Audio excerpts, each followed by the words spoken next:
Pourquoi quand c'est le Congo, personne n'en parle? Alors qu'il faut pas oublier que c'est grâce à nous que vous avez des voitures, c'est grâce à nous vous avez des téléphones, c'est grâce à nous il y a beaucoup de choses. Ahora sí, ¿a dónde vamos, Ina? Bueno, ya os cuento, os lo revelo en la sección. Vamos, adelante, Xavi. ¿Para qué me invitan? El análisis internacional de Ina Afino Génova. El próximo 15 de abril se cumple un año desde que estalló la guerra que provocó el mayor número de personas desplazadas del planeta, unos 20.000 muertos, una cifra probablemente bastante subestimada, unas 25 millones de personas con hambre y de ellas 5 millones en peligro de morir de inanición según advertencias de la ONU. También es probablemente la guerra más olvidada por los grandes medios de información. Hoy vamos a intentar entender un poco el conflicto armado en Sudán, ese país en el Cuerno de África que casi no aparece en los titulares y que, al igual que las demás zonas en conflicto en el mundo, parece estar muy lejos de alcanzar la paz. Adelante, Ina.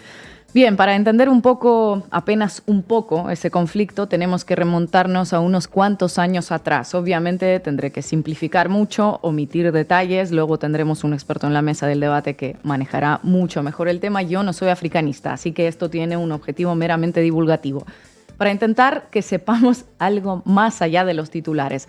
Sudán tiene una población de aproximadamente unos 50 millones de habitantes y, como apunta el historiador africanista Omer Freixa, la mayor parte de su vida, independiente, ha vivido en dictadura, bajo gobiernos militares y en conflictos armados, es decir, casi no ha conocido la democracia en el sentido estricto del término. Hoy atraviesa su tercera guerra civil. La penúltima finalizó en 2005 y dio lugar al primer genocidio del siglo XXI, el de Darfur, con alrededor de 500.000 de muertos desde 2003. Bueno, de hecho no existe ni acuerdo en cuanto al número de muertos que se produjo en ese genocidio. La ONU da por válida la cifra de 400.000 víctimas, personas negras exterminadas en Darfur, y se cree que más de 2 millones de personas huyeron también de sus hogares. Darfur es clave para entender la guerra de hoy también. Es la manifestación de la tremenda disparidad que existe en ese país, que a su vez es uno de los orígenes de sus interminables guerras también. Sudán es uno de tantos productos artificiales de la división colonial de África, algo que resulta evidente echando un vistazo al mapa.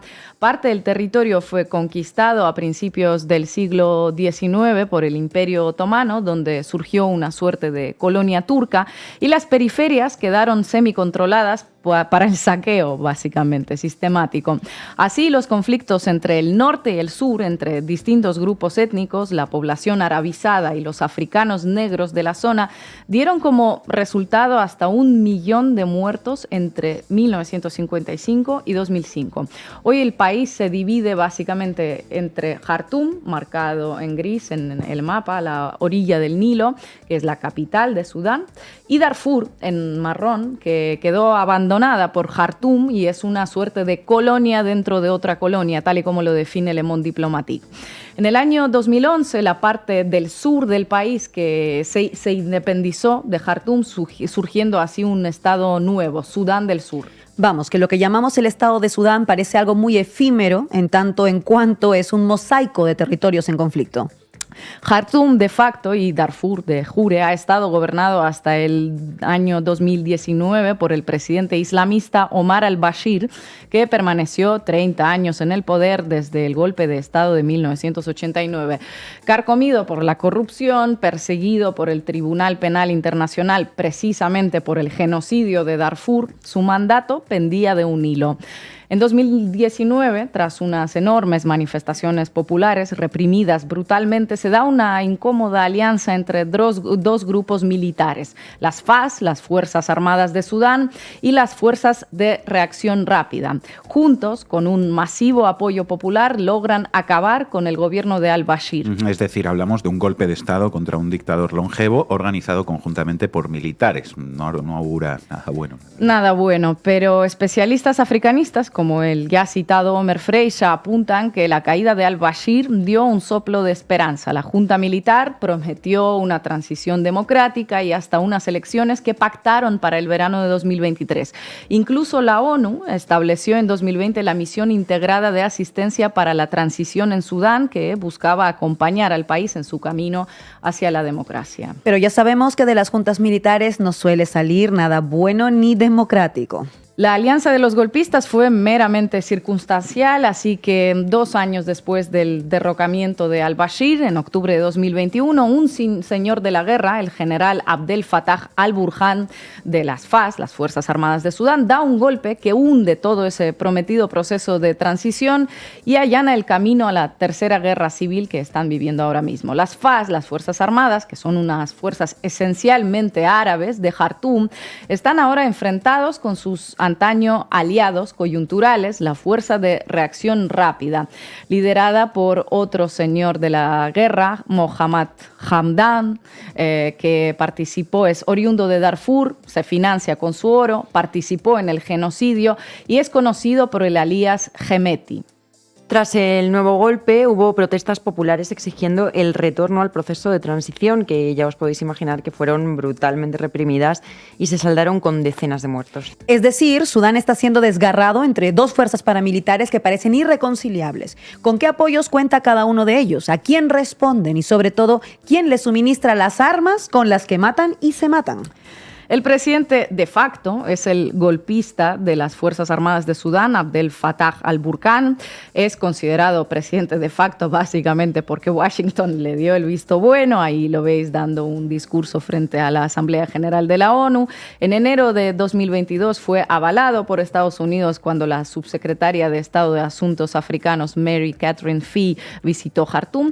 También tiene apoyo de Egipto, del general al-Sisi. Un milico que llegó a través de un golpe apoyando a otro milico que hizo un golpe. Así es, Egipto también es aliado de Jartum por un litigio por el uso de las aguas del Nilo contra Etiopía, que construye una gigantesca represa en el Nilo Azul y que compromete los intereses egipcios en la zona. Vale, pero ¿y al otro señor de la guerra, al de Darfur, quién lo apoya? En un momento dado se habló, por supuesto, de Rusia. Rusia buscaba instalar una base militar en el puerto de Sudán, ya con el viejo dictador al-Bashir, y los golpistas complicaron la tarea. El presidente de facto, al-Burhan, apoyado por Washington, obviamente dio marcha atrás, así que parece que se dio una alianza entre el extinto Wagner y las fuerzas de reacción rápida de Hemeti. Pero ahora mismo el papel principal en el apoyo de las fuerzas de reacción rápida lo desempeñan los Emiratos Árabes Unidos, que a su vez enfrentan a Egipto en la región. Así, gracias a la activa colaboración de Egipto y Emiratos Árabes Unidos y con el visto bueno de Estados Unidos, se sostiene en Sudán una guerra que expulsó a más de 8 millones de personas de sus casas, provocó la muerte de como mínimo 20.000 civiles y amenaza con matar de hambre a otros 5 millones. Gracias a la colaboración de Egipto, Emiratos Árabes y el visto bueno de Estados Unidos y a la casi habitual ya inacción de la comunidad internacional. Así es, se han dado en este tiempo una serie de intentos de pacificación. Desde mayo de 2023 se celebran unas conversaciones en Yeda que no llevan a nada. La descomposición del Estado, mientras tanto, es brutal. La economía está desmoronada. Además, con la independencia en 2011 del Sudán del Sur, el país perdió el 75% de su producción petrolera. Desde entonces, la situación económica solo ha ido a peor. La tasa de inflación se mantiene a lo largo de años por encima del 150%. En 2023 se proyecta una cifra del 173%, es menos que en Argentina, pero aún así Sudán es uno de los países más castigados del mundo por la inflación. Entre 2020 y 2022, el Banco Mundial y la Unión Europea condonaron parcialmente la deuda externa de Sudán, superior a 60.000 millones de euros, pero eso no frenó el colapso económico. Y ahora los organismos internacionales advierten de una inminente hambruna, como hemos dicho.